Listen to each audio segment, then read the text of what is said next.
Harry Potter and the Sorcerer's Stone by J.K. Rowling. Chapter 1. The Boy Who Lived. Mr. and Mrs. Dursley of Number 4 Private Driver were proud to say that they were perfectly normal. Think very much. They were the last people you expect to be involved in anything strange or mysterious because they just didn't cope with such nonsense.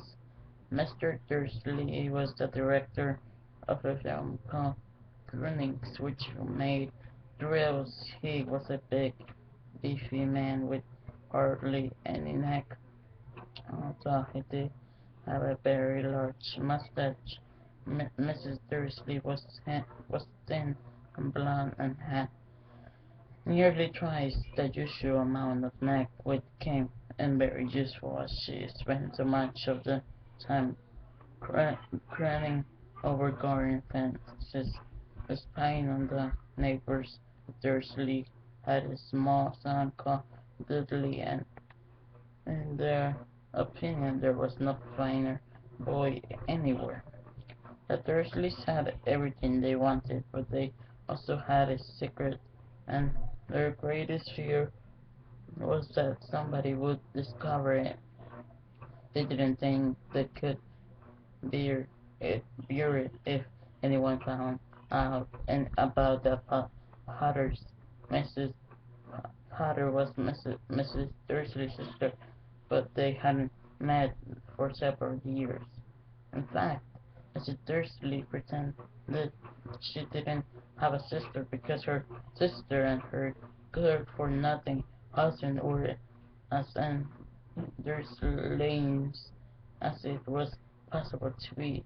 The Dursleys shuddered to think what the neighbors would say if the Potters arrived in the street. The Dursleys knew that the Potters had a small son, too, but they had never even seen him.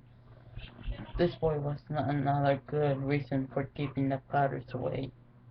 They didn't want Dursleys mixing with a child like that.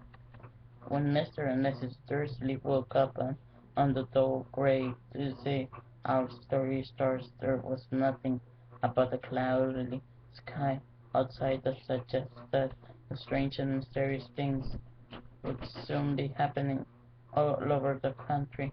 Mr. Dursley hummed as he picked out his most boring type of work. Miss and Mrs. Dursley gossiped away happily as she wrestled a screaming Dudley into his high chair. None of them noticed a large tawny owl flutter past the window at 8:30. Mr. Dursley picked up his briefcase, picked Mrs.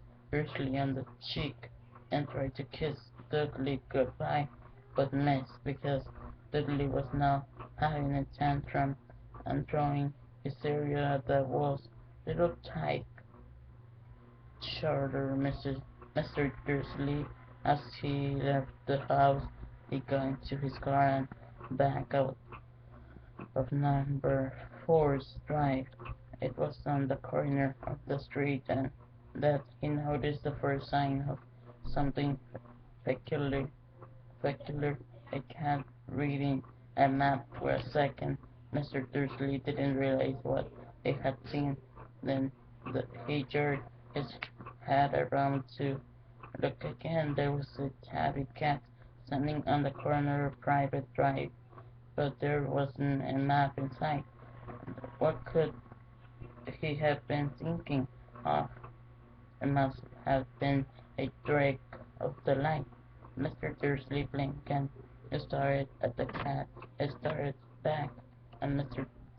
Dursley drove around the corner and up the road. He watched the cat in his mirror. It was now reading the sign that said Private Drive. Now looking at the sign, cats couldn't read maps or signs. Mr. Dursley gave himself a little shake and put the cat out of his mind. As she drove toward town, he thought of nothing except the large order of thrills he was hoping to get that day. But on the edge of town, the wheels were driving out of his mind by something else. As he sat in the usual morning traffic jam, he couldn't help noticing that there seemed to be a lot of strange dressed people about people in cloaks. Mr. Dursley couldn't bear people who dress in funny clothes, get get ups, and you saw a young people. He suppose this was some stupid new fashion. He, he drummed his fingers on the steering wheel, and his eyes fell on a Honda of this weirdo standing quite close by, were whispering excitedly together. Mr. Dursley was en- enraged to see that a couple of them weren't young at all. Why? The man had to be older than he was, and wearing an emerald green cloak. The neighbor of him, the neighbor of him. But then it struck Mr. Dursley that this was probably some silly stunt. These people were obviously collecting for something. Yes, the trouble be, be the traffic moved and a few minutes later, Mr. Dursley arrived in the Groening's parking lot, his mind back on rails. Mr. Dursley always sat with his back to the window in his office on the ninth floor. If he hadn't, they might have found the harder to concentrate on the rails that morning. He didn't see the owls soup, souping passing broad daylight. The people down in the street they pointed and gazed open mouthed as though after hours had overheard the most of them had never seen an owl even at nighttime. Mr. Dursley, however, had a perfectly normal owl free morning. He yelled at 5 different people. He made several important telephone calls, and he and shouted a bit more. He was in a very good mood until lunchtime. Lunchtime, when he thought he'd stretch his legs and walk across the road to buy himself a bun from the bakery. He forget all about the people in cloaks until he passed a group of them next to the bakers. He he he eyed them angrily as he passed.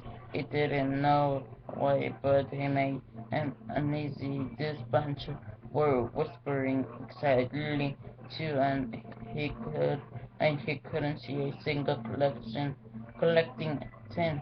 It was on him, way back, passing, clenching a large donut in the bag, that he caught a few words of what they were saying. The Potters, that's right. That's what I heard. Yes, their son, Harry. Mr. Dursley stopped dead. Fear floated him. He looked back at the whispers, as if he wanted to say something to them, but thought better of it. He dashed back across the road, hurried up to his office, snapped at his secretary not to disturb him, seized his telephone, and had almost finished dialing his home number when he changed his mind. He put the receiver back down and stroked his mustache, thinking, no, he was being stupid. Potter wasn't such an unusual name. He was sure there were lots of people called Potter who had a son called Harry. Come to think of it, he wasn't even sure his nephew was called Harry. He'd never even seen the boy. It might have been Hrry or Harold. There was no point. of worrying Mrs. Dursley. She always got so upset at any mention of her sister. He didn't blame her if he had a sister like that. But the same those people in clothes.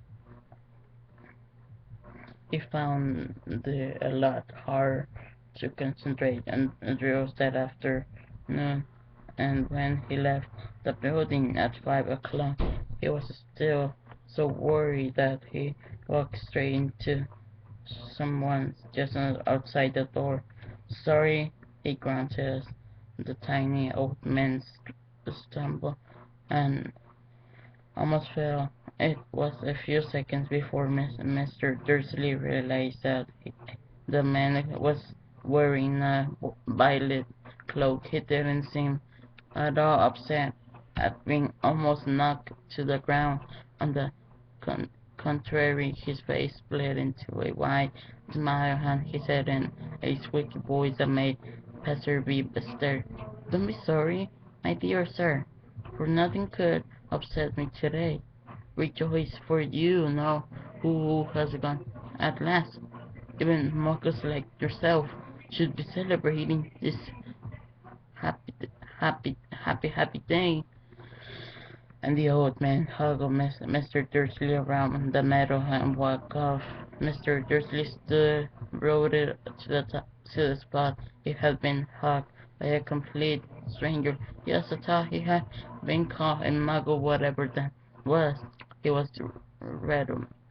He hurried to his car and set off for home, hoping he was imagining things which he had never hoped before, because he didn't approve of imagination.